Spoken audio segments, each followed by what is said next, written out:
You're listening to Chuck Boozer on Second Thought. Arroe Collins. Good morning, Arroe. Good morning, man. Good morning. To hear your voice, my God, I'm so glad that you're back on that. Well, me too. I was hanging around the house too much. For those of you who don't know, Arroe was on the air for many, many moons here in Charlotte on, you were on WBT, BCY 107.9, whatever it is now. I'm not sure what it is now, but you were on Easy 104. Yes. You came with us. I'm trying to remember what year you came with, and I think it was we were Easy at the time. It was 104.7, but it was Easy at the time, owned by Easy Communications. When was that, 85, 86? Yeah, you got it, man. You've still got your memory, dude. Jeez, well, that's about all I got. I can tell you that. And so I remember when you came, and here's the great thing about Arroe, y'all, because in the days when Arroe came, and I can't believe it's been that far back, Arroe. Can you believe that you and I are still talking that many years later? Oh, man, you're the only person in radio that I've talked to this long. Wow, unbelievable. I'm not sure if is that a plus? Okay. No, that's a all plus. Right. That's a plus. We can always turn to each other. We have always done that. Well, a great way to get yourself in those days was when we used to send cassettes, and that was your audition tape. Yeah. And so Arroe knows where I'm going with this. People would try to get noticed because cassettes would come in, and we'd use them to air check stuff. And you could sit with a PD somewhere, and he'd go through the air check session, and you'd hear about, if you got air checks from all over. If this was a job somebody wanted, you'd have 50 air check tapes. Yeah. And they were some of the good ones and some of the bad ones. And you'd have about 15 seconds. Boom, it'd be gone. That'd be somebody's air check tape. Boom, there's another one, somebody's air check tape. And Arroe's air check and resume came in a bounce box. Yes. And we knew this was about an unsealed bounce box. And we knew that there was a resume and a tape in there. And we looked at this thing, and I mean the staff, all the air guys, because we were like, wow, okay, you've got somebody's attention. And we wondered, this is completely sealed up. How did he open this and then seal it back to make it look like that? So you want to tell the story on that, Arroe? Yeah, what happened was I remember being up at the library in Billings, Montana, and we came across the call letters of the station, and I kept saying, man, this is just rolling off my tongue so very easily, Easy 104 FM. And so, and Brian was with me at the time. He was almost like a producer when I was on Cook. And the thing is that he says, just send him an air check, but you've got to be different, because Brian was from Philadelphia, and he says, the only way you're going to get attention is you got to be different. So what I did was I took the bounce box and I very carefully opened it up, but I resealed it with super glue so that you couldn't tell that it was that it had been opened up. And the goal was to take the static out of any problems of finding somebody to do 7 to midnight radio. And obviously it must have worked. Well, it did work. We decided to hire you. I say we. I wasn't, but we all said, man, this is creative. And we thought somebody that's that creative is probably going to be creative on the air. And you worked. I think you started doing nights for us, didn't you? Immediately, yeah, 7 to midnight. But the goal was to make sure that we did nights in a very different way. And thanks to Bill Conway, he understood that I love doing specialty programming, so he gave me that task of putting 10 at 10 together, and that started everything. Yes. So in the day also, I was there about 8.5 years, I think, at Easy Communications. It became K, it became Star, it became Mix during those times. It changed, same frequency, but it changed the moniker and stuff. And you did several things. I remember you were also at one time, and people say, really? But you were, well, let's bring him in to talk about it. Have you got a second, Casey? Sure. As a matter of fact, I do, Chuck. As a matter of fact, at one time, I was going to step down from the big, big voice in the sky, the countdown man, and I decided I needed a replacement. And Arroe Collins was number 2 on the list. Arroe, what was the story? I mean, what happened? You actually tried out, and you were like top 2 or 3, weren't you, to replace Casey Kasem? Absolutely. I beat out Donnie Osmond. And but Shadow Stevens got it. But hindsight, though, I totally understand. And I've learned through the ranks of Ryan Seacrest that you can't go to Los Angeles as a nobody. You've got to go out there as somebody. And so I learned from that. I mean, I was just some 25-year-old kid from Charlotte, North Carolina that was trying for this big job. But it's something that I've been doing my entire life, specialty programming such as countdowns. And so it just felt really fun to be able to have that opportunity. So it says these days when we Wikipedia you that you're an influencer, movies, books, television, podcasting, mobile DJ. I know you did LA Productions. I guess I've known you and Lee, your bride, there for Lord knows how many years. We lived on the same street in the South Charlotte for years, and I told people that we borrowed rakes and things from each other. So. When did you leave? When did you leave the on-air radio world and get into? I guess you're doing podcasts and things these days, and interviews. You're still in the media. Yeah, what happened was that in 2011, I saw a television commercial for Chevy that said that Wi-Fi was going to be in cars, and that was a wake-up call for me. And I looked at my wife and I said, I've got to be in that car because I think that's where people are going. And so then what happened was that while being a production director for iHeartRadio, I was putting together all of my podcasts because I wanted to be, in this Wi-Fi world inside people's cars. And I remember them looking at me going, "What are you doing again?" And they would say, "Just keep doing it. We don't know what you're doing, but just keep doing it." And that's what I really tried to do was to create a platform where I could reach out there and really share stories with these musicians, just like Casey would do, or just like the inside sleeve of an album. So, and I know one of is the podcast called Unplugged and Totally Uncut. Is that what you're still running? That's one of 14 that I do. Oh, just 14. Yeah, okay, yeah. I just do 14 podcasts. That's it. So, are we talking to stars? Are we talking to up and coming, established, or who are we talking to? Yeah, well, I'll tell you what. In about 35 minutes, I'm going to be with Jane Seymour. So you tell me. That's pretty good. She looks pretty good, I guess. Yeah. Not too bad.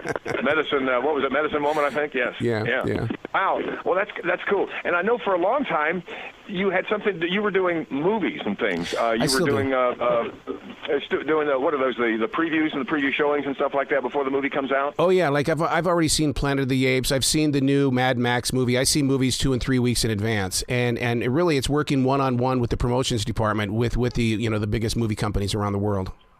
So when did you leave? You were on the air doing a regular show, at WBT or BCY, and when did you leave the broadcast air and then really started things up? So that was in 2016. It was shortly after my father's passing, and I really felt like that my father was the one that pushed me out the door. He says, "You need to get on with your life and do something, make a difference." And I thought that this new frontier called podcasting was going to be that frontier. That's fantastic. Have we been able to monetize this so we got stuff coming in the bank account? Yeah, and that's the one. I'm so glad that you brought that up because a lot of people think they can do a podcast, but do they have the dedication, the loyalty, and the determination? And it reminds me so much of what Dan Miller told me up at Cook Radio back in the 1980s. And he said that anybody can be on the radio, but can they do it 6 days in a row and make every show brilliant? And it's funny that you say that, Arroe. When I left Atlanta, McKee, I used to talk to Gary McKee down there. I think Gary was making, when I left in 84, Gary was making $600 a year. So that was pretty good money back in 84, and it's a lot of money these days. But he was doing a 4-hour shift, and he owned Atlanta. He was there 17 years. And I when I came up this way, he was my mentor. And I said, so he said, "What are you going to do?" And I said, "I'm going to do you." And he said, "Well, I've learned from you." And he said, I don't know if you can be brilliant every day, but you can be pretty darn good. Yeah. And you want that consistency is what you're looking for every single day. Can you stay with another break here? Have you got time to stay for another break here and talk about Absolutely. All right, I'm glad you said yes. It's on the script there. You should have said yes. You know that. All right, so stay with us. We're visiting with Arroe Collins. He did lose out to Shadoe Stevens.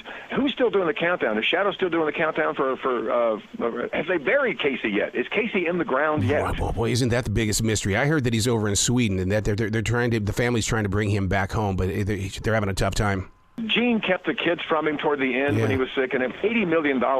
He amassed a fortune of almost $100 million, so that's what it was all about, and it was awful there toward the end and stuff, but I still love the Casey Kasem countdowns and things. Well, around the corner and around the nation, we're on our way to a brand new #1, and we'll do that before the hour's up here, I can tell you that. All right, we're talking with Arroe Collins this morning. Hang with us. We're going to come right back.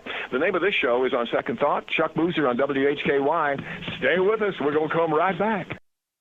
Arroe, I was just reading through. You started in Billings, Montana. Yeah. KOYN, KOOK, WECC in Charlotte in 85 through 91, WAQQ from 91 to 93, WLNK from 93 to 05. You've written 3 books, 2 novels, 2 books of inspiration, articles for Music and Lifestyle magazine, movie critic for Pam Stone Show, and you were hooked up with Bob and Sherry at one time there, and just you've done whatever you need to do here. My gosh, you've done a lot of stuff. Yes. I don't know what to say except for thank you. I mean, I thank God every day for this opportunity because I believe that that's exactly where I'm supposed to be. He's the one that put me on this microphone to help reach out there with people. Well, I want to thank you for sending me that list of things that you've done. That's what I want to thank you for. No. I'm teasing. Let's see. What's it like growing up in Billings, Montana? I remember when you first got here, this is kind of a culture shock. And at that time, 85, 86, it was a little different. What's Billings? Billings back in 85, 86, I think was used to tell us it was about 50,000 people. You can know almost everybody in town, and then you came to, quote unquote, the big city of Charlotte. It was culture shock, was it not? Absolutely, it sure was. And it was what I think one of the biggest shocks about it was the fact that, this y'all thing. I mean, I just didn't understand what y'all was, but I'll tell you what, I bought a book from the old the mall that was in downtown by the radio station, and it taught me how to understand Southern accents. I mean, it really did help me, so that when people would call me from Albemarle or they'd call me from Gaston County, then I had a better understanding of what they were saying.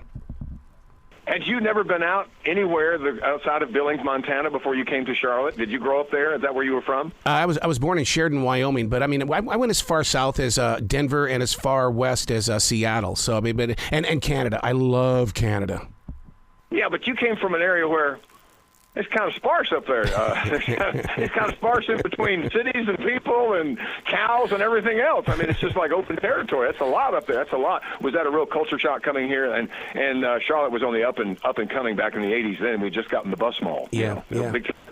Yeah, it was a culture shock only because my entire life I knew that I didn't belong in Billings. I knew that I was going to be somewhere else, and so I prepared myself for that all the way through my education. I knew I was going to be in radio. I knew that radio was not going to keep me in Billings. I wanted out of there as quickly as possible. So I mean, I think that's the reason why I got married at the age of 18, so I could get on with my life and get out of Montana. Yeah. Well, still married to Lee. Yeah. How many years? 32 years. 32 years. Congratulations. Thank you. And I'm sure she's in line with my wife to get those medals, because everybody goes, "Here's the medal for being with you." Yes, I've heard that a couple of times. Yes. So, what all are you doing these days? Are you still working for Harris Teeter? Yes, I love it. Chuck, I'll tell you what I love about that is the fact that I get to see real people. In radio, we envision people. And so when I was there at the register for the very first time, I just couldn't believe the shock. I mean, you talk about a culture shock. I was with real people. Yeah, I know exactly what you mean. I can tell that you love that, too, because I've talked to you many times. All right, listen, I know you've got another call coming up, so we're going to cut you off here and let you go, because I know you got another interview to do. But I'm going to have everybody on the station here that I've ever worked with, just about, in all these years, because there's so many great people like you. We've had Jim Schaefer on. I want to get the Eggman on. I want to get Liz on. I want to get Bobby Lane and all these people. Boomer's still around there. Yeah, he is. So all we grew up with that are part of, at least we're part of my life and part of my pages in my life. And I'm so proud to call you a friend still, Arroe. Mm-hmm. You're one of the nicest people I know. You're one of the best people I know, and I'm really proud. I mean that. And you're such a good radio dog, and I mean that with all the respect. You know, you just still love radio and stuff. So really appreciate you coming and talking with us for a little while this morning. Thank you. You got to come onto my podcast, okay, so I can ask you questions next time. Well, I'm an open book. That's no problem. We'd be happy to. My people call your people, which means I'll call you, of course. You know what that means. Yes. Well, you be brilliant today, okay? I'll try my best. Thanks, Arroe.